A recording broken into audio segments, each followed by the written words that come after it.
जिस समय गौतम ने प्रव्रज्या ली, जिनको हम भगवान बुद्ध अब मानते हैं, जिस समय उन्होंने प्रव्रज्या ली उस समय संसार में बौद्धिक उथल पुथल बहुत सारी थी। ब्राह्मणी दर्शन के अलावा 62 और दार्शनिक मत थे और वो सारे ब्राह्मणी दर्शन के विरोधी।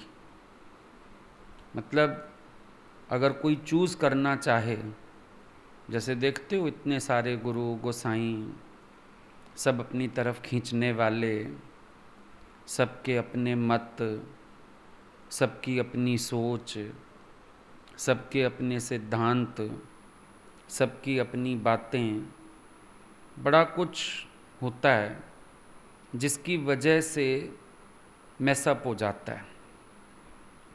अभी एक सत्संग में ही चलते हुए देखो, चाहे एक दादाजी का सत्संग है, पर सब अपने अपने तरीके से बात करते हैं। अब सुनने वाले बेचारे उलझ जाते हैं, क्योंकि जो जिसका कंफर्ट जोन है वो उस तरफ निकल लिया। मेन सिद्धांत ज्ञान के बीच में से मेन बात गुरु की वो वहीं रह गई। अगर वो ज्ञान उसी ढर्रे पे चलता रहे तो परेशानी वाली बात नहीं। लेकिन दिक्कत क्या हो जाती है, सब अपने अपने मत बनाने के चक्कर में, पंथ बनाने के चक्कर में कुछ चेंजेस कर देते हैं। कोई ड्रेस बना देगा, चिन्ह, कोई लॉकेट पहना देगा, कोई नाम दे देगा, कोई समाधि बता देगा। जो मूल तत्व है उसको कोई कैच कर पाए, वहाँ तक बेचारे पहुँच ही नहीं पाते हैं। क्योंकि जिस कर्म से जिसको प्रसिद्धि मिलती है वो उसी काम को शुरू कर देता है, या फिर जो बेसिक नेचर अपना होता है। तभी बोला बहुत कम कोई होता है जो एग्जैक्ट गुरु की मत पर चले और गुरु का रूप बने। ज़्यादातर लोग अपनी कैरेक्टरिस्टिक्स को प्रकट करते हैं और वो फिर मंजिल से दूर ही रह जाते हैं। पूरा गुरु की मत पर चले ना। जब बोला भाई पारस और संत में बड़ा अंतर जान, वो लोहा कंचन करे संत करे आप समान, तो आप समान होना चाहिए ना। लेकिन आप समान ना होके वो ये सोचता है शायद मैं गुरु से भी 2 गिरे आगे बढ़ गया। यही अहंकार उसके पतन का कारण भी बनता है। अब अगर मूल उसमें जाओ, ब्रह्म ज्ञान भी कई लोग कह रहे हैं, कई संतों को भी सुनते हो, उनके नाम के आगे ब्रह्मज्ञानी लगा होता है, पोस्टर लगे होते कई बार देखो। लेकिन मूल ब्रह्म ज्ञान में कोई टिकता ही नहीं है। नाम हो जाता है संत का कि ब्रह्मज्ञानी, और करीब जाके देखोगे वहाँ द्वैत के कर्म भी हैं, कर्म कांड भी है, व्रत भी हैं, उपवास भी हैं, माला भी है, और कुछ नहीं, गुरु की आरती पूजा है। मतलब कुछ ना कुछ है ना। नाम ब्रह्म ज्ञान का हो गया। अब नाम हो जाता है धर्म का, धार्मिकता कितनी है पता नहीं। अभी नाम हो जाता है, हरिद्वार चले जाओ धर्मशालाएं हैं, होटल बड़े कम हैं, होटल तो अब बन रहे हैं, पर पहले सब क्या है, धर्मशाला। लेकिन धर्मशाला नाम होने पर भी अंदर अरेंजमेंट्स तो होटल वाले हैं, सुख भी वैसा, पैसा भी वैसा, चार्जेस हैं। धर्मशाला माना, जब हम छोटे होते जाते थे गुरुजी के साथ, हम पहली बार गए थे हरिद्वार, तब देखा था। तो हम लोग जहाँ पे रहे वहाँ कितना हम लोग महीना एक तो रहे थे। लेकिन लौटते में अगर तुम्हारी श्रद्धा है तो पर्ची कटा लो, नहीं तो भी कोई बात नहीं। ये है, सुविधाएं नहीं थीं, सिर्फ एक दरी बिछी हुई थी कमरे में बस। चारपाइयाँ बाहर वेड़े में पड़ी रहती थी छत पे, कोई छत पे सोना चाहता है चारपाई बिछा के सो जाए। बिस्तर विस्तर नहीं थे, पानी वानी के लिए कोई सुविधा नहीं थी, नल लगे हुए थे, टॉयलेट्स कॉमन थे, ऐसा था।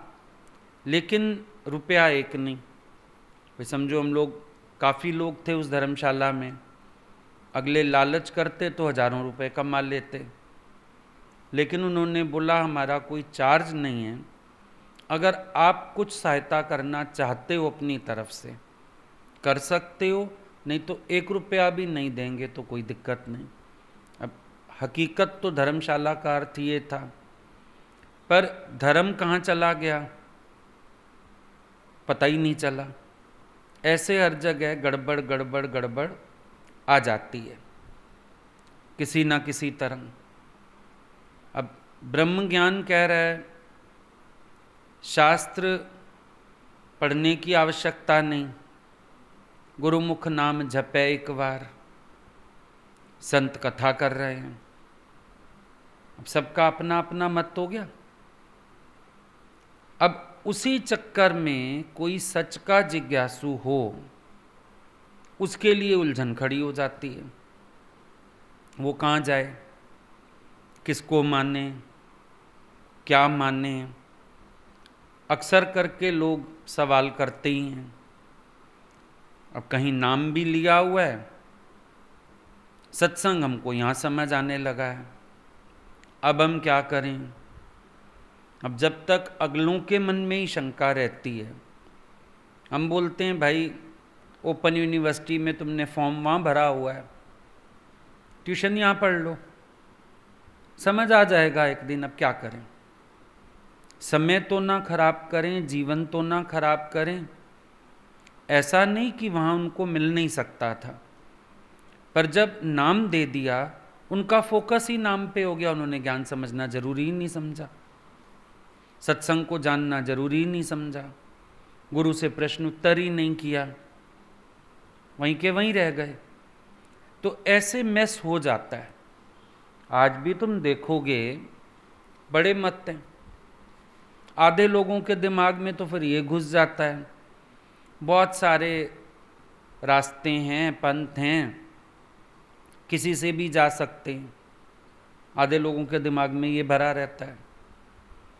आधे लोग ये सोच लेते हैं कि ऐसा ही ज्ञान ये भी सुना रहा है, ऐसा ही ज्ञान वो भी सुना रहा है, इस चक्कर में पड़ जाते हैं। ये खराबी तो बहुत ज़्यादा अपने सत्संग में ही हो जाती है कि जो जहाँ सुना रहा होता है लोग सोचते हैं यही सब कुछ है। अगला भी सोचता है क्या ज़रूरत गुरु को प्रकट करने की, मैं तो बैठा ही हूँ। कर दिया मार्ग खराब अगलों का। ऐसे में उनकी बुद्धि उलझ जाती है। एक बार बड़ा झगड़ा भी पड़ा था एक जगह सत्संग में। कोई गया सत्संग करने, अब बोला भाई तुम सब आया करो, गुरु से जुड़ना चाहिए। अब लोग तो सवाल ही करने लगे गुरु किसको माने, क्योंकि जो यहाँ सुना रहे हैं वो कहते हैं खबरदार किसी और को माना, मुझे ही गुरु मानो। कई फ़ोन आए बाद में कि हमारे ऊपर तो दंड है कि हमें ही गुरु मानो, पर हम क्या करें। पड़ गया चक्कर। मतलब अगलों के लाइफ स्पॉयल होती है तो होए। भटकन किसी के मन में आना, भ्रम आना यहाँ आने के बाद या इन विषयों पे ये सुनाने वाले की भूल है। किसी के जीवन में भ्रम क्यों आना चाहिए? तुमने क्यों नहीं पहले ही दिन बताया कि मैंने यहाँ से लिया है, मैं उनको मान के चलता हूँ, तुम्हें भी वहीं श्रद्धा रखनी है, भले हम आपस में बैठ के सिमरन करेंगे। मिसगाइडेंस दे दी ना, नुकसान हो गया। वो कई उलझते सालों तक फिर केस आते रहते हैं उलझन वाले। थोड़े थोड़े दिन में किसी ना किसी की बात आ जाती है, हमारा दिमाग चलता है, हम उलझते हैं, ऐसे होता है वैसे होता है। तो तुम किसी की उलझन का कारण भी मत बनो। कार्य करते हो सावधान रहो, क्योंकि जवाब तो तुम्हारा बनता है। ये अगर कोई कह भी दे हमसे सबने पूछा फिर क्या जवाब क्या है। मैंने कहा जवाब तो उस समय अगला उठ के देता कि तुम्हें किसने कहा मेरे में मन रखो, मैं तो खुद गुरु का बच्चा हूँ, गुरु के लिए बैठा हूँ, उनके हुक्म से कार्य कर रहा हूँ, वो एक ही है। उसको सीधी बात बोलनी चाहिए ना। तो इस बात का तुम ध्यान रख के चलो कि कहीं भी लोग तुम्हें प्रकट करने लगते हैं, लोग तुम्हें मानने लगते हैं, वो अभी तो अच्छा लगेगा, लेकिन आगे चल के शंका सबकी श्रद्धा को डामाडोली रखेगी, ये सच या वो सच, फंस जाएंगे सब। तो बुद्ध के समय पर जो ये 62 दार्शनिक मत थे, उसमें से मेन जो मशहूर थे वो 6 थे, ध्यान देने योग्य जो थे वो 6 थे। कह लो बुद्ध ने जिनका विश्लेषण करना अच्छा समझा, या बुद्ध को लगा कि उनके स्तर पर शायद कोई बात हो यहाँ पर, या नाम होता है कई बार तो लगता है ना, जैसे जिन लोगों को नाम लेने की इच्छा होती है वो ये देखते हैं कहाँ पर भीड़ है, किसको लोग मान रहे हैं, हमने भी नाम दान लेना है वहाँ से ले लें। तो बुद्ध ने भी कुछ विचार किया होगा, क्योंकि मार्ग तो चुनना चाहते ही थे, प्रकाशित होना तो चाहते ही थे, सोचा होगा किसके पास जाऊं, क्या करूं। तो 6 मेन मत थे जिसकी तरफ उन्होंने ध्यान दिया। उसमें पहला था अक्रियावाद, जिसको चलाता था पूर्ण काश्यप, मुखिया था वहाँ का, और उसका मत था अक्रियावाद। और मान्यता क्या थी? कर्म का आत्मा पर प्रभाव नहीं है। उसकी ये मान्यता थी हमारे किसी भी कर्म का आत्मा पर कोई प्रभाव नहीं है। अब पता है ये डिस्कस हम क्यों कर रहे हैं? ये समझना कि दादाजी ने जो हम लोगों को ज्ञान दिया, कितना विचार के चारों तरफ की बात समझ के, और तभी उन्होंने ज्ञान भक्ति कर्म का समन्वय बताया कि दुनिया में मतांतर हैं, आप भी विश्लेषण कर पाओ, ताकि समझ पाओ। कभी कभी मन अट्रैक्ट होने लगता है, कभी कभी मन उन बातों को सही मानने लगता है, कभी कभी सोचता है मैं सही जगह बैठा हूँ, यहाँ तो ऐसा कुछ बताते ही नहीं है। ऐसी बातें भी आती हैं ना सामने। तो है क्या, हर एक के पास अपने कॉन्सेप्ट्स हैं।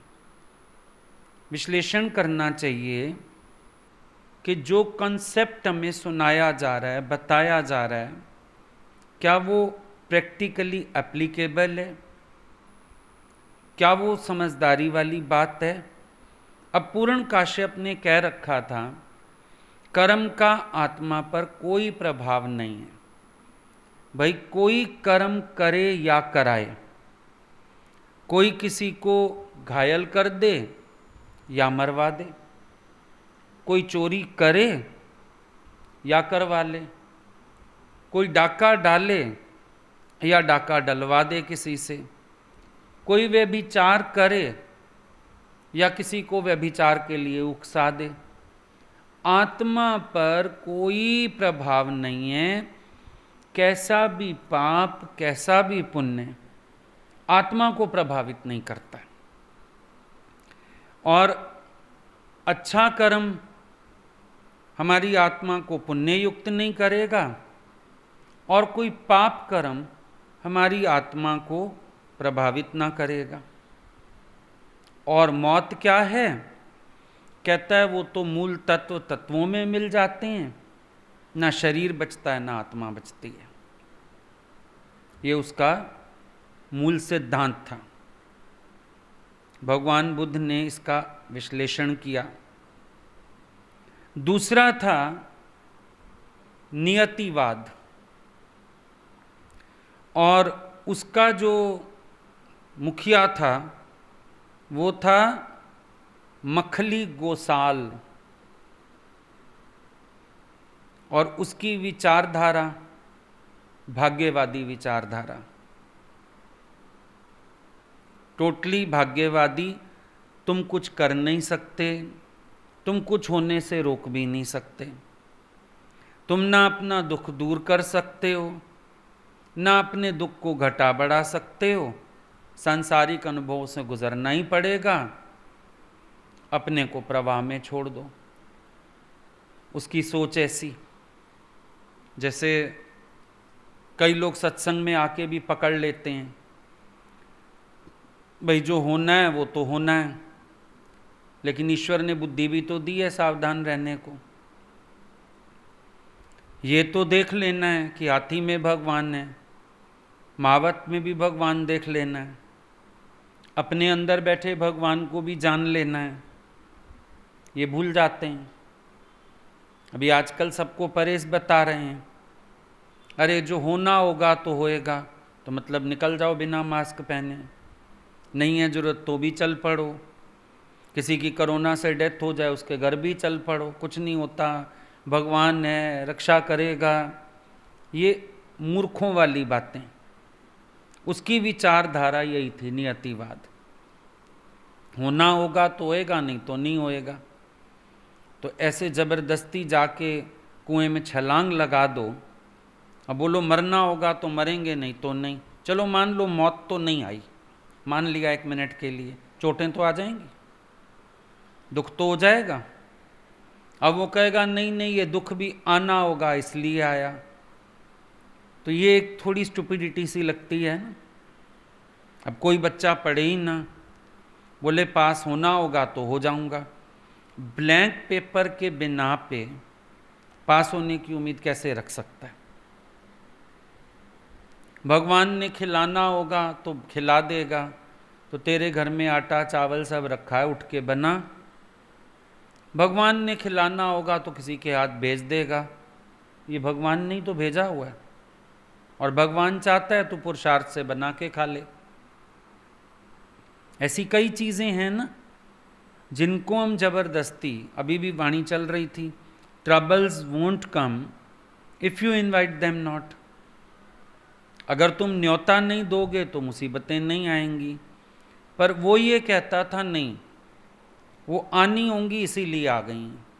अपने कर्म पे ध्यान देने की ज़रूरत नहीं, अपने सोच पे ध्यान देने की ज़रूरत नहीं।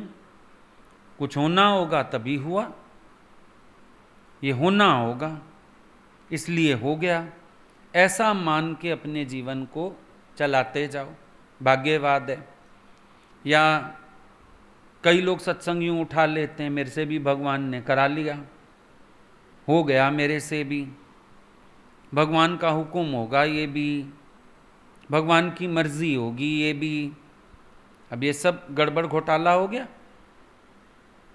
देख तो लो, इच्छा करवा रही है या तुम्हारा स्वभाव करा रहा है या भगवान करा रहा है, डिफ्रेंशिएट भी तो करना है। जब दादाजी को बोला कि पाप कर्म भी भगवान कराता है, उन्होंने कहा नहीं, तेरी नामुराद इच्छा कराती है। भगवान क्यों कराता है पाप? पाप तू अपनी इच्छा से करता है। अब भाग्यवाद में तो ये आ गया कि तुम अपना फ्री छोड़ दो अपने को, जो हो रहा है बोलो ये होना था इसलिए हो गया, भगवान ने कराना था करा दिया। ये एक अजीब सी थ्योरी थी उसकी, भाग्यवाद। तुम देखना कुछ कुछ अंश दादाजी ने लिया है सबका, लेकिन समझदारी से, ऐसे नहीं ले लिया।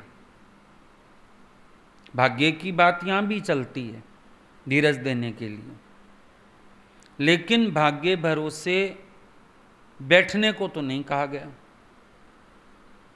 इसकी मानो तो भाग्य भरोसे बैठ जाओ, यत्न मत करो। अपने दुख से भी उबरने का यत्न मत करो, को घटा बढ़ा तो सकते ही नहीं। बढ़ना होगा बढ़ जाएगा, घटना होगा घट जाएगा। अजीब सी जड़ता। हालांकि मूल सिद्धांत में अगर जाएंगे तो मूल सिद्धांत गलत नहीं होगा, लेकिन इंटरप्रिटेशन गलत हो गई। मूल सिद्धांत गलत नहीं है, पहले वाले का भी गलत नहीं है, अक्रियावाद गलत नहीं है, लेकिन अकर्ता भाव ना समझ के कर्म को छोड़ दिया। इसने क्या किया, भाग्यवाद को रखना था आगे, मतलब कहीं ना कहीं विश्वास रख के तो शरीर की चिंताएं, ख्याल, असफलताएं, इनको स्वीकार करना आ जाता। भाग्यवाद यहाँ तक ठीक है, लेकिन वो भाग्यवाद जो पुरुषार्थहीन बनाए दे रहा है, गड़बड़ वाली बात है ना। खैर बुद्ध विश्लेषण करेंगे, फिलहाल हम इतनी बात को समझें कि ये भाग्यवाद की बात करता है। ये कहता है अपना भाग्य के भरोसे बैठ जाओ, बस जो होना है वो हो जाएगा, तुम कुछ कर नहीं पाओगे, तुम कुछ बदल नहीं पाओगे, ये सांसारिक अनुभव हैं भाई, इनसे तो गुजरना पड़ेगा। सावधानी से चलो मत, फिसल जाओ केले के छिलके पे तो ये मान लो कि फिसलना होगा। सावधानी से चलने के बाद फिसले तो माने ना फिसलना होगा, ध्यान देना पड़ेगा। लेकिन इसका मानना है कि तुम मस्ती से चलो, फिसल गए तो कह देना फिसलना होगा, सो हम फिसल गए, इससे ज़्यादा कोई दिक्कत में मत आओ और कुछ ट्राई मत मारो। अगला था फिर उच्छेवाद, और इसका जो मुखिया था वो था अजित केसकंबल, और इसका था संपूर्ण नाशवाद मत। नाशवाद मत कैसे था, ये कहता था यज्ञ होम में कुछ नहीं रखा है। भक्ति की क्रियाओं में जो भी क्रियाएं मानी जाती थी उस समय, ये उन सब का विरोधी था, नाशवाद मत था। ये कहता था नाश करो इन सब का, जरूरत ही नहीं है, कर्मों के कोई फल ही नहीं है जो आत्मा को भोगने पड़े, चक्कर ही खत्म, ना स्वर्ग है ना नरक है, बात खत्म। और जो दुख तत्व है ना, आदमी का निर्माण ही दुख तत्व से हुआ है, तो आत्मा दुख से बच नहीं सकती। एक समय आके दुख अपने आप खत्म हो जाएगा। आत्मा 84 लाख योनियों में भटके भुगते तो उसका दुख खत्म होगा, ना इससे पहले दुख खत्म हो सकता है और ना कोई साधन है उसके दुख को खत्म करने का, बिल्कुल नाशवाद, सारी बात ही खत्म, कि किसी भी तरह का कोई धार्मिक आसरा लेने की जरूरत ही नहीं इसमें, क्योंकि कुछ पॉसिबिलिटी है ही नहीं। दुख तत्व से निर्माण हुआ है तो दुख खत्म होना नहीं, ये तो आत्मा 84 लाख भुगतती रहेगी, फिर धीरे धीरे दुख कम होते रहेंगे, एक दिन दुख खत्म हो जाएंगे। अब सुनने में ही अजीब है बात कि आप अपने उत्थान के लिए कोई प्रयास करने की कोशिश ही मत करो, आप अपने उद्धार के लिए कुछ सोचो ही मत, अपना रिलैक्स होकर के बैठ जाओ, कुछ करने का फायदा नहीं, क्योंकि हमारे हाथ में ही नहीं है कि कोई फल आत्मा को ना भुगतना पड़े। थोड़ी सेंसिबल नहीं है थ्योरी, अगर देखा जाए, समझ में नहीं आ रही बात। फिर नेक्स्ट था अन्योन्यवाद, और इसका मुखिया था प्रकुद्ध कात्यायन। इसका फिर और अलग मत है। ये कहता है 7 तत्वों से प्राणी की रचना हुई। 5 तत्व तो जानते ही हो, भूमि, गगन, वायु, अग्नि और नीर, प्लस में दुख और आत्मा। कहता है 7 तत्वों से निर्माण हुआ प्राणी का, और हर एक तत्व दूसरे से स्वतंत्र है। किसी तत्व का दूसरे पर कोई प्रभाव नहीं है।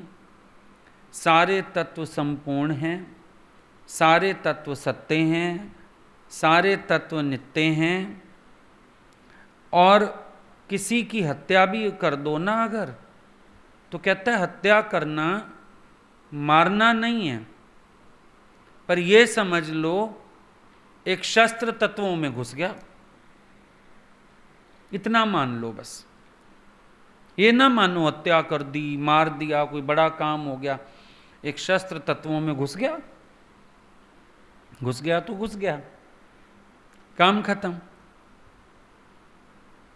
बाकी कोई एक दूसरे को प्रभावित नहीं कर रहा, कुछ नहीं कर रहा, सारे तत्व अपने तत्वों में समा गए।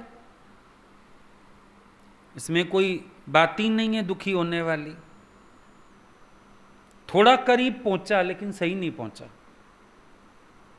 जिसे शस्त्र काटे ना अग्नि जलाए, बात तो सही है, तत्व तत्वों में समा गए, बात भी सही है। लेकिन ये गड़बड़ है कि किसी की हत्या भी कर दो, बोलो तत्वों में शस्त्र घुस गया तो क्या हुआ? मतलब कॉन्शियस इंटेंशंस, इन सबको काउंट ही नहीं करना चाहता। इसके हिसाब से इन चीज़ों को लेने की जरूरत नहीं, वो भी सही नहीं है बात। फिर अगला है विक्षेपवाद। वो था संजय बेल टिपुत। संजय बेल टिपुत कहता है मेरा मत ये है, मुझे कोई पूछे स्वर्ग है, मैं कहूँगा है। मुझे कोई कहे स्वर्ग नहीं है, मैं कहूँगा नहीं। बात ही खत्म। अच्छे बुरे कर्मों का फल कुछ नहीं है।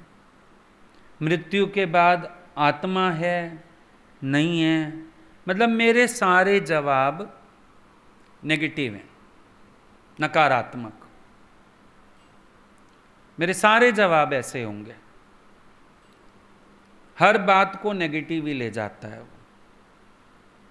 नेस्ती सिद्धांत है आध्यात्म में, लेकिन इस तरह की नेस्ती नहीं है। नेस्ती का सिद्धांत सही है, हर चीज को ना ना ना ना करते जाओ, लेकिन ऐसी नेस्ती नहीं जैसी ये कह रहा है। भाई ना तो अच्छे बड़े कर्मों का फल है, मैं कहूँगा नकारात्मक जवाब है मेरा, फल ही नहीं। भाई मरने के बाद आत्मा अमर है, मेरा जवाब नकारात्मक है। ऐसी नेस्ती तो कोई बात समझ में नहीं आती है। और लास्ट था चातुर्यमसंवरवाद। ये भगवान महावीर इसके प्रमुख थे। जिस समय बुद्ध निकले खोज के लिए, महावीर खुद जीवित थे उस समय जब बुद्ध खोज करने निकले। अब इनका मानना क्या था, पूर्व जन्म के पाप कर्मों से और इस जन्म के पाप कर्मों से आत्मा का पुनर्जन्म होता है, और तपस्या से हम सब कर्मों का नाश कर सकते हैं। बस अपने शरीर को तपाते रहें, काया कलेश इनका मेन है। शरीर को तपाते रहें, दुख देते रहें। आपने देखा होगा बुद्धवीर, वो महावीर निर्वस्त्र खड़े हैं। काया कलेश को बड़ा महत्व दिया उन्होंने, इसको तपस्या कहा, काय कलेश को। इसी चक्कर में उन्होंने वस्त्र तक का भी त्याग कर दिया। कई लोगों को देखो मुंह पे पट्टी बांध के चलते हैं, कोई सूक्ष्म कीड़ा भी अंदर ना चला जाए। पाँव में चप्पल नहीं पहनते कि नीचे आके कोई कीट पतंग मर ना जाए। काय कलेश को महत्व दिया। महावीर के सिद्धांत जो बुद्ध ने खंगाले तो पता चला उसमें काय कलेश ही है।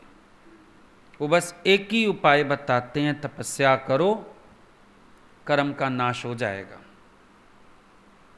मूल सिद्धांत उन्होंने भी निकाले, कई नियम बता दिए, अहिंसा बता दी, चोरी ना करना, झूठ ना बोलना, अपरिग्रह संग्रह ना करना और ब्रह्मचर्य, ये नियम उनके भी थे। अब बुद्ध ने विचार करना शुरू किया, तभी बोला किसी से पूछने की बातें नहीं होती, सेल्फ एनालिसिस होना चाहिए। हर चीज के प्लस और माइनस दोनों का विचार करो और विचार करने के बाद एक निष्कर्ष पे पहुंचो। तुम्हें ईश्वर ने बुद्धि किस लिए दी है, सोच समझ के चलो। कई लोग ये राय भी दूसरों से करते हैं, मैं गुरु बनाना चाहता हूं, किसको बनाऊं। अरे नानक जी कह रहे हैं जिस मिलिए मन होए आनंद। तुम्हें भी तो सूट करे किसी की बात, और चारों तरफ से ठीक भी तो हो बात। जहां एक भी बात का छेद तुम्हारे पास होगा तो बात कैसे बनेगी, बन ही नहीं सकती बात, क्योंकि संशय बुद्धि तुम्हें पूर्ण होने ही नहीं देगी। तो सबसे पहली बात तो ये समझने की है। तो बुद्ध ने बैठ के विश्लेषण किया, इन सब के मुखिया से तो कोई प्रॉब्लम नहीं थी उनको, मेन ये था इनका मत क्या है। और जब इन मतों का विचार किया तो उन्हें सबसे पहली बात जो समझ में आई, एक तो अक्रियावाद और जो अन्योन्यवाद था, इन दोनों में उन्होंने पकड़ा कि इसमें इंसान बुराई हानि करता हुआ शायद हत्या की सीमा तक भी जा सकता है। क्योंकि अक्रियावाद मान रहा है कुछ भी करो कोई फर्क नहीं पड़ता, आत्मा पर कोई प्रभाव ही नहीं। अन्योन्यवाद कह रहा है किसी की हत्या भी मारना नहीं है, बस समझो एक शास्त्र तत्वों में घुस गया। तो इंसान कैसी भी हानि, बुराई, पाप करने से चूकेगा ही नहीं, यानी उसको उसकी भूलों से रोका नहीं जा सकेगा। बंधज्ञानी हो जाएगा ना अगला।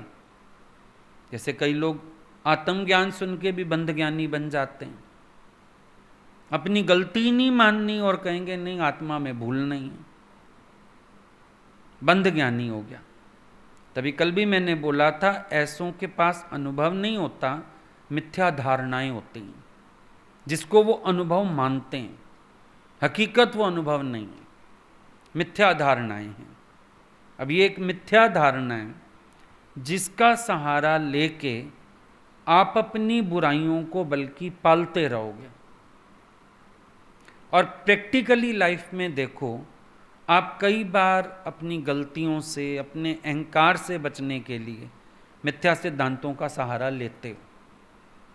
ये भी नोटिस करना, ज्ञान के मिथ्या सिद्धांत बना के ना हम अपनी भूल को, अपने अभिमान को, उन चीज़ों को तो पहचानते नहीं, लेकिन हम मिथ्या सिद्धांत बना लेते हैं कोई ना कोई।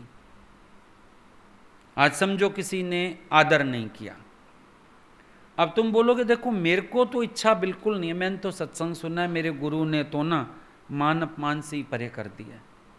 पर बेटा तुम्हारा फर्ज तो है ना, तुम्हें सिखा रहे हैं तुम जीवन, अब हो गई गड़बड़। अच्छा, खुद ज्ञान सुना, कर्म कांड नहीं करते। नई बहू आई, बेटा धूप बत्ती तो किया कर, ऐसे तो क्यों, उसको सीधा सत्संग सुना दो। उससे एक्सपेक्ट करेंगे कि वो सब करे, व्रत भी रखे, तीज भी करे, करवा चौथ भी करे, उससे उम्मीद रखेंगे। क्यों? क्योंकि सही मानते तो उन चीज़ों को सही, कहीं तो दिमाग में पड़ा है। जब मेरा आदमी तो बुढ़ा हो गया, नहीं भी रखा करवा चौथ, बेटे की खैर तो मांगनी है। ये मिथ्या सिद्धांत है ना। मिथ्या सिद्धांत है कि मुझे माननी चाहिए, पर तुम्हें सिखा रहा हूं घर गृहस्थी कैसे चले, जीवन कैसे चले, तुम्हें सिखा रहा हूं मैं ये बात। मेरे को कोई फर्क नहीं पड़ता कर्म कांड का भी, पर बेटा तुम घर गृहस्थी की शुरुआत करिए, भगवान तो बीच में होना ही चाहिए। क्या किया? मिथ्या सिद्धांत पैदा कर दिए। अंदर के अज्ञान को ना समझ के, अंदर के अज्ञान को ना जान के, मिथ्या सिद्धांतों को ज्ञान बना के और पेश कर दिया, और दोबारा विचारा भी नहीं कि ये रियल ज्ञान है या मेरा एक मिथ्या सिद्धांत है। विचार करके देखो, बहुत समझने वाली बात है। ये मिथ्या सिद्धांत अगर आ जाए जीवन में, देखो एक कर्म पर का आत्मा पर प्रभाव नहीं है, वो सिद्धांत हमको भी गुरु ने बताया, लेकिन डिफरेंट वे से, जिसमें आत्मा के अकर्ता भाव को लेके या निष्कामता के गुण को लेके गलत कर्म होता भी तो नहीं है। गलत कर्म कराने वाली इच्छा है, इच्छा के अधीन गलत कर्म करना और ये कहना आत्मा पर प्रभाव नहीं है, ये मिथ्या सिद्धांत हो गया। भाई मेरे से भगवान ने कराया, अगर सचमुच भगवान पर समर्पित हो, गलत कर्म का तो ख्याल ही नहीं आ सकता। भगवान ने कहां से कराया? भगवान ने तो नहीं कराया, तुमने किया। किया और करने के बाद बोला कराया, तो वाणी को ट्विस्ट करने से बच थोड़ी जाओगे। जैसे उसने बगीचे में गाय मार डाली, फिर कहता है हाथों का देवता इंद्र है, इसको इंद्र ने मारा। इंद्र ने मारा, बगीचा लगाया तुमने, गाय को मारा इंद्र ने। जब अच्छा और बुरा दोनों समर्पित हो जाए, तब बात करें ना कि प्रभाव नहीं है आत्मा में कोई भी। जब एक गुण समर्पित रहता है और दूसरे में कर्तापना बना रहता है, आपका अंदर वाला प्रभावित तो होता रहता है। कैसे कह सकते हो नहीं है? अच्छे का अहंकार कर लो, बुरा अर्पण कर दो, प्रभाव तो आता है अंदर। सबसे पहले अपने मन के आनंद रस में ही प्रभाव आता है। एक कर्म खुशी देके जाता है, एक हलचल देके जाता है। एक शब्द बोला हुआ अपना ही प्रसन्नता देके जाता है, एक बात अपनी बोली हुई हलचल में डाल जाती है। एक बात हमने बोली, कोई खुश हो गया, हमको भी अच्छा लगता है अंदर से। एक बात हमने बोली, कोई विक्षेपता में आ गया, किसी को बुरा लग गया, कोई रोने लगा, अपने आप कोई माफ नहीं किया जाता। भले बाहर से खोखली हंसी हंस लो, अंदर अंदर लगता रहता है। फिर इसका मतलब आत्मा का ज्ञान सही जाना नहीं है, बल्कि आत्माकार का तो अपने ऊपर नियंत्रण आ जाता है। आत्माकार तो अपने सब कर्मों का साक्षी हो जाता है। तो ये नहीं कि कर्म करके बोलो आत्मा पर तो कोई प्रभाव पड़ता ही नहीं है। और बोलने से क्या होता है? ऐसी बात अनुभव करना चाहो, अनुभव भी तो नहीं होती। अनुभव करना चाहो, चलो अभी जिज्ञासु अवस्था में ये स्टेज तो सारे ही पार करते हैं। गुरु ने बोला है कि आत्मा में कुछ नहीं है, सारे ही पार करते हैं इस स्टेज को। लेकिन देखो जो कर्म कर्ता भाव से होता है वो सालता ही रहता है अंदर। तभी तो हम प्रश्न करते हैं, भाई हमें तारीफ मिली, खुशी तो आ रही है, भले हम कह रहे हैं भगवान ने किया, खुशी तो आ रही है, आ गया प्रभाव। और कितना ही तुम गलत कर्म कराए, गुरु कहता है अच्छा मेरे को बता दिया ना, जा मैंने माफ कर दिया, आप कोई बात नहीं, फिर भी कहते हो मेरे अंदर वाला खा रहा है। Nervous system never does, even God में फॉरगिव यू। इस स्टेज से तो सभी गुजरे हैं, गुजरते ही हैं। तो यहां से हमारा अपना अनुभव ही कह रहा है ये सिद्धांत गलत है, हमारा अपना अनुभव कह रहा है। बुद्ध का विश्लेषण तो है ही है, हमारा अपना विश्लेषण भी कहता है ये सिद्धांत गलत है। क्योंकि हम जितना मर्जी एक्टिंग मारें कोई फायदा होता नहीं। अंदर भले बुरे सारे कर्मों को देखे और दिखाए तो रमनदर्पण कहलाए। एक ऊंची आवाज में किसी से बात करके तो अपने को नॉर्मल नहीं कर सकते, तुम मूड ऑफ होता है, उलझन होती है, परेशानी होती है। कैसे कह सकते हो प्रभाव नहीं है? प्रभाव तो आता है। और सबसे बड़ी बात, आत्मा जाना ही नहीं और आत्मा पर प्रभाव की बात, ये भी ऐसे लग रहा है ना आत्मा की भी खबर फैली हुई है, एक बस अफवाह, एक सुन ली, एक आत्मा होती है वो प्रभाव रहता है। आत्मा फील किया होता, आत्माकार वृत्ति बनाई होती तो पता चलता आत्माकार वृत्ति में हिंसा का तो काम ही नहीं, गलत कर्मों का तो काम ही नहीं। और हैरानी की बात तो ये कि ये ज्ञान का विश्लेषण ना करके ये इन चीज़ों का विश्लेषण कर रहे हैं। घायल कर दे, मरवा दे, चोरी कर दे, करवा ले, डाका डाल दे, व्यभिचार करा दे, करना और कराना, करना और सारे गलत कर्म। अच्छे कर्म की भी बात नहीं की, चलो यही कह देते भाई ये पुण्य भी किए तुमने, आत्मा पर कोई प्रभाव नहीं, वो भी नहीं बोला।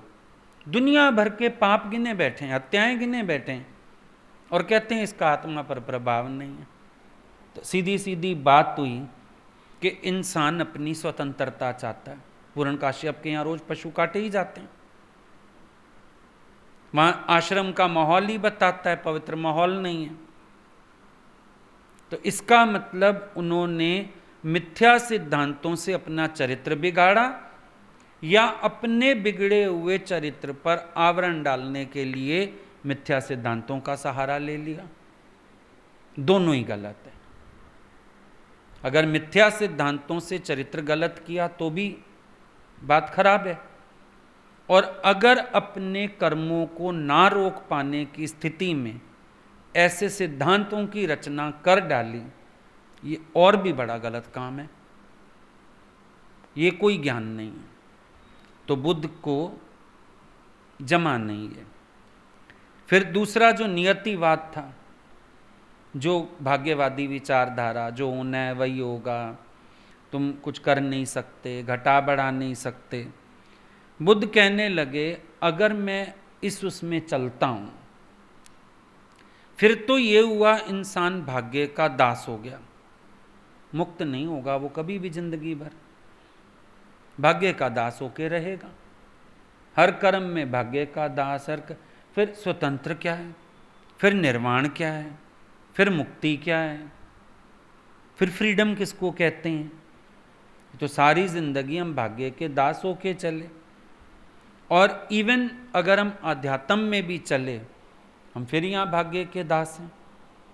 भगवान ने मंजिल देनी होगी दे देगा, भगवान ने अनुभव कराना होगा करा देगा, भगवान ने विषय विकार नष्ट करने होंगे कर देगा। पहले ही आरती ने दिमाग खराब किया, सबका विषय विकार मिटाओ, भैया तो होमवर्क भगवान का है। फिर अब यहाँ एक और हो जाएगा, हमने तो कहा है भगवान ने मिटाना होगा मिटा देगा। कई लोग कहते हैं हमने तो सौंप दिया, अब गुरु जाने, गुरु का काम जाने। अरे गुरु का काम नहीं, कुछ काम तुम्हारे भी हैं। अभी कोई नए नए जुड़े हैं सत्संग से, उस दिन फोन आया, बस हमने तो सौंप दिया, मेरे विकार भी मिटाओ, मेरा द्वैत भी मिटाओ, मेरा ये भी करो, मेरा। बड़ी देर कहानी करती रही। मैंने कहा सुनो, मेरी एक बात सुनोगी? बोला हाँ जी। मैंने कहा जो तुम्हारा पुरुषार्थ है वो तुम करोगे। हमारे सत्संग में इस भ्रम को नहीं पाला जाता है। सतगुरु की प्रेरणा मिलती है, ज्ञान का साथ मिलता है, पुरुषार्थ आपका अपना होता है। गाड़ी मिलेगी, पेट्रोल मिलेगा, ड्राइव आपको करके ले जानी। ये भ्रम में क्यों जीना चाहते हो? तुम होके आए हो गुरु गोसाइयों के पास, इधर उधर, वहाँ सब तुम ये सुन आए हो। गुरु जी वो विमान ले आएंगे, पार ले जाएंगे। हमारे यहाँ ये नहीं है। हमारे यहाँ ऐसे विमान की कोई व्यवस्था नहीं। हमारे यहाँ तुम जीते जी मुक्त हो जाओ, जीवन मुक्त हो जाओ, शरीर के बाद की मुक्ति की तुम लोग बात भी नहीं करते। और जीवन मुक्त तुम अपने पुरुषार्थ से होंगे, क्योंकि तुम्हारे विचारों में जकड़न है। बाहर का बंधन होता तो ले हम टिकट खर्च के आते, बंधन खोल जाते। जकड़न तेरे विचारों में है, जकड़न तेरे मन में है, पेचीदा तुम्हारे ख्याल हैं। तुम्हें अपने ही विचारों से मुक्त होना है, वही मुक्ति है। और ये तुम्हारा पुरुषार्थ है। जो धारणाएं तुम बनाए बैठे हो उससे तो तुम ही अपने को मुक्त करोगे ना। चलो हम बाहरी तुमसे स्टेप्स भी उठवा देंगे कोई, चलो हम 4 कदम उठवा देते हैं, तुम छोड़ के आ जाओ, 1 महीने के लिए घर छोड़ाओ, चलो ऐसे ऐसे कदम हम उठवा भी दें, तो भी यहाँ रह के भी अगर तेरा कनेक्शन वहाँ जुड़ा पड़ा है, तेरा मोह जुड़ा पड़ा है, फिर क्या यूज़ है? एक बार भगवान ने पकड़ा किसी लड़की को, रात को 3-3 बजे फ़ोन करती थी। भगवान ने बोला तू यहाँ से ही चली जा, ज़्यादा बेहतर है। रात के 3-3 बजे तक जाग के तुम बॉयफ्रेंड को फ़ोन कर रही हो और सब कर रही हो, तो हम तुम्हें यहाँ रखें किस लिए? तुम्हें संयम नहीं है, तुम सत्संग सुन के भी नहीं सीखी हो, यहाँ रह के वे विचार करो, इससे अच्छा अपने घर जाओ। तो यूज़ नहीं ना कोई उस चीज़ का कि हम छोड़ के बैठ जाएं कि गुरुजी मैं तो आपके दर पे बैठी हूँ। बोला मेरे दर पे बैठने से थोड़ी कुछ हो जाएगा, पुरुषार्थ से होगा। कि आके तुम बैठ गए, मेरी समझ को धारण भी तो करो, मेरे विचारों पर अपनी जीवन भी तो बनाओ। बैठ जाने से क्या होगा? हम तो राम नाम की नैया में बैठ गए। नैया में बैठना भी एक पुरुषार्थ है। नैनीताल जाते हैं, झील है वहाँ पर, गहरी झील है, उसमें बैठ के आप हलचल करो तो वो डांट लगाते हैं नाविक, सीधे बैठे रहो बस, घूमो भी मत, झुको भी मत, पानी में भी हाथ मत मारो, नाव पलट गई तो मिलोगे ही नहीं। राम नाम की नैया में बैठना भी एक पुरुषार्थ है। स्थिर चित्त होके तो बैठो, तुम्हारा चित्त ही स्थिर नहीं है। बैठे गुरु के पास हो चिंतन संसार का, चिंतन माया का, क्या यूज है उसका? तो ये भी विचारने वाली बात है कि अगर भाग्य का सहारा लेते हैं, हम पुरुषार्थ बिल्कुल छोड़ देंगे, भाग्य के अधीन होके बैठ जाएंगे, कोई पुरुषार्थ नहीं करेंगे, सोचेंगे चलो ठीक है। कल भी किसका फ़ोन आया, बहुत दिन से फ़ोन लगा रहे हैं, आज लगा। मैंने कहा पुरुषार्थ सफल हुआ ना, बी हैप्पी। मंदिरों में तुम लोग 60-60 साल घंटे बजा के आए, भगवान ने एक रिस्पॉन्स नहीं किया। यहाँ 4 घंटियाँ फ़ोन की बजा के और एहसान मारने लगते हैं। 4 दिन हो गए फ़ोन में लाते हुए, तो क्या हुआ? 40 भी हो जाते तो क्या था? तू रोज अपनी घंटी बजा, कभी तो भनक पड़ेगी कान, कभी तो भगवान तक पहुंच जाएगी तेरी घंटी। 4 बार कोशिश करके भी मन थकता है। 4 दिन से मिला रहे, मैंने कहा इतनी बार बात भी तो हुई, अब 4 दिन से नहीं मिल पा रहा होगा ना, तो क्या हुआ? तेरे जैसे लाखों हैं, कभी किसका मिल जाता है, कभी किसका मिल जाता है, कभी किसकी। और कई बार ये भी देख लेते हैं, चल इससे तो अभी बात कई बार हो चुकी, इस नए का फ़ोन आ रहा है, पहले इसका उठा लें।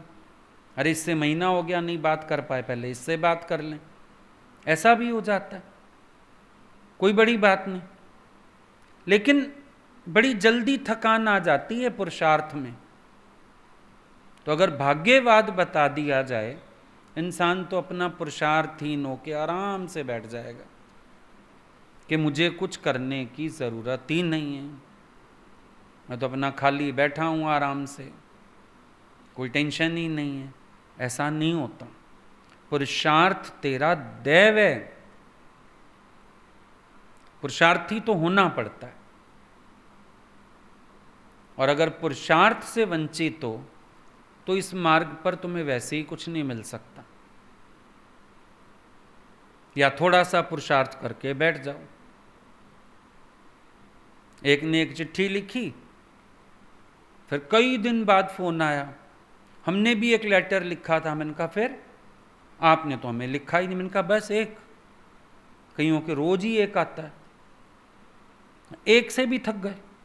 अपना पुरुषार्थ पे इंसान जीरो बाय इंफिनिटी,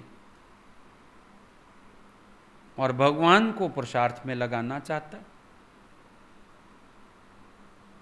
हम पुरुषार्थ करते रहे, सब तारीफ करते हैं, आशीर्वाद देते हैं, हमारी भी उम्र लग जाए, आप तो बड़ा तप कर रहे हो।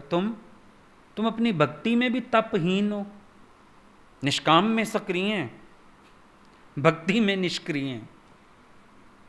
भाई गुरु से कोई लिंक, गुरु से कोई वास्ता, गुरु से कोई जूम, गुरु से कोई वीडियो, गुरु से कोई लेन देन, वहां 0 सन्नाटा लगा पड़ा है। निष्काम में तो एक्टिव हैं हम, देखिए कितनों का कल्याण कर रहे हैं। कल्याण किसी का भी नहीं है, तेरा ही नहीं है, औरों को तो छोड़। तो हर जगह पुरुषार्थ में तो जीरो है। जहां मजा आता है, रस आते हैं, वहां मन काम करेगा। और अदरवाइज जहां झुकना पड़े, मिटना पड़े, नीवा होना पड़े, वहां नहीं। कभी हमें जरूरत है डॉक्टर की तो हम 50 बार भी फोन लगाते हैं। चलो कोई हालत आई, हमें गुरु से ही प्रयोजन है, हमें उनसे ही बात करनी है, तो क्या हो गया, दिन में 50 बार भी मिलाना पड़े? नहीं, हमने बहुत फोन मिलाए, अब हमें भी बात नहीं करनी है। पुरुषार्थहीनता का तो ये हाल है इंसान की। थक के मैंने छोड़ दिया। क्यों दिया? मंदिर जाना नहीं छोड़ा, घंटी बजानी नहीं छोड़ी। अच्छा, अपने बाल बच्चों का फोन ना मिल रहा हो, पति को देर हो जाए आने में घर, फोन पे हाथ ही 100 फोन मिला दिए मैंने। आप देखो अपना फोन, 50 मिस्ड कॉल है मेरी। नहीं थके ना वहां पर? यहां क्यों थकान आ जाती? बात यह है जहां प्रेम है, और जहां प्रेम ही नदारद है बीच में से, वहां कुछ भी नहीं। चाहे भगवान कई रूपों में आके हिला भी जाए, भगवान कई रूपों में आके अपनी याद भी दिला जाए, भगवान कई रूपों में आके जागृति भी दे जाए, अरे मैं भी हूं। वो आया था ना एक, क्यों तुमको मैं याद हूं। भगवान ने बोला मैं सुबह से रात तक तुम्हारा मुंह देखता हूं। आजकल तो सबको निकाल के पढ़ना चाहिए, क्यों मैं तुमको याद हूं। तुम्हें अपना मूल स्रोत ही याद नहीं है, जहां से उद्गम हुआ। तेरा भगवान कौन याद है? पहले वो पढ़ बैठ के। तुझे पुरुषार्थ की जरूरत है। अभी भी दादाजी ने बार बार बछड़े की बात बोली कि बछड़ा गाय के बिना नहीं रह सकता है।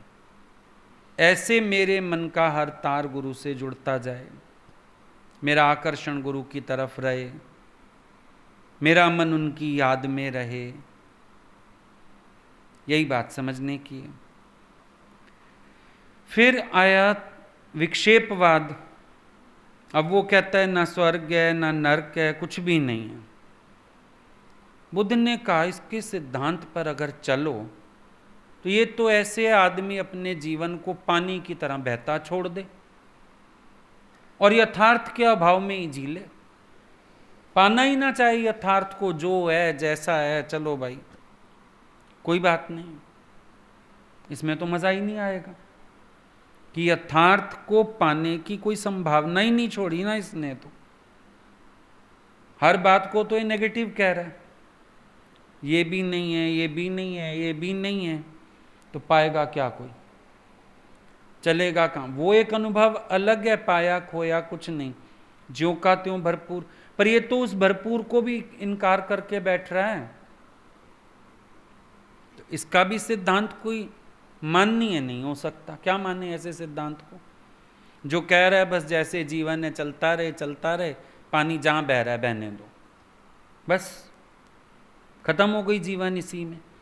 मतलब किसी यथार्थ तत्व को पाने की तरफ जाओ ही नहीं, हर चीज को अपना नकारात्मक मान के बैठ जाओ, और ठीक है जैसे एक जानवर ने जिंदगी खत्म कर ली, तुम भी जी लो, सुबह होती है शाम होती है, जिंदगी तमाम होती है, काम खत्म, ये भी मजे वाली बात नहीं। फिर आया उच्छेवाद, अब जिसमें वो कह रहे कोई ऐसा फल ही नहीं जो आत्मा को भुगतना पड़े, अपने आप दुख खत्म हो जाएंगे 84 लाख के बाद। बुद्ध ने सोचा इसमें तो खाने पीने और मौज मस्ती के अलावा कुछ नहीं बचता। जब हमको पता है दुख अपने आप ही खत्म होएंगे, 84 लाख तो भुगतना ही है, तो क्या बचा? खाओ पियो मौज करो, ना किसी संयम की जरूरत, ना रोकने की जरूरत, ना किसी गलत कर्म से हटने की जरूरत, क्योंकि भुगतना तो है ही है, ना करेंगे तो भी भुगतेंगे, करेंगे तो भी भुगतेंगे। ठीक है भैया, किसी को वॉमिटिंग हो रही हो ना, तो डॉक्टर कहता है कुछ खिला दो कुछ, वो कहता है मेरे को वॉमिटिंग आ जाएगी, कहता है वॉमिटिंग वैसे भी तो आ रही है, कुछ खा के आ जाएगी। तो इसका सिद्धांत तो अब ये हो जाएगा कि भुगतना तो है ही, तो ठीक है फिर मौज मस्ती करो, खाओ पियो, उल्टे सीधे कर्म करो, भुगतना तो है ही, भुगत लेंगे। तो बुद्ध को वो भी नहीं सूट किया। अब बचे महावीर, उनका विचार किया, तो क्या विचार चला भाई, काय कलेश और तपस्या के अधीन जीवन है इसमें, तो ये काया कलेश के अलावा तो बात ही नहीं कर रहे, काय कलेश और तपस्या। अब ये भी अधीनीकरण हो गया मनुष्य का, सारा दिन वो काया कलेश के अधीन, तपस्या के अधीन, और जो अपनी मूल प्रकृतियां हैं वो तो छूट गई। आनंद एक मूल स्वभाव है, प्रकृति में आनंदित रहना एक मूल स्वभाव है। अब ये तो हर जगह से अपने को बस काया कलेश दे के तपस्या ही करवाए जा रहे हैं, इसमें भी कोई रस वाली बात नहीं होगी। भी कहीं भी हम सुखी ना लें, हर समय अपनी काया को कलेश में ही रखना है हमने। ठंडी हवा चल रही है तो हमें अग्नि जला के बैठनी है, अजीब बात है। सर्दी है तो गर्म कपड़ा नहीं ओढ़ना, गर्मी है तो ठंडा पानी नहीं पीना, ठंडे पानी से नहीं नहाना, अपने को कलेशों में ही डाले रखना है सारा टाइम, स्नान नहीं करना, कभी कुछ नहीं करना, ऐसी अजीब अजीब चीजें। तो बुद्ध भगवान को ये भी एक अधीनता लगी, काया कलेश और तपस्या, ये भी मजे वाली बात नहीं।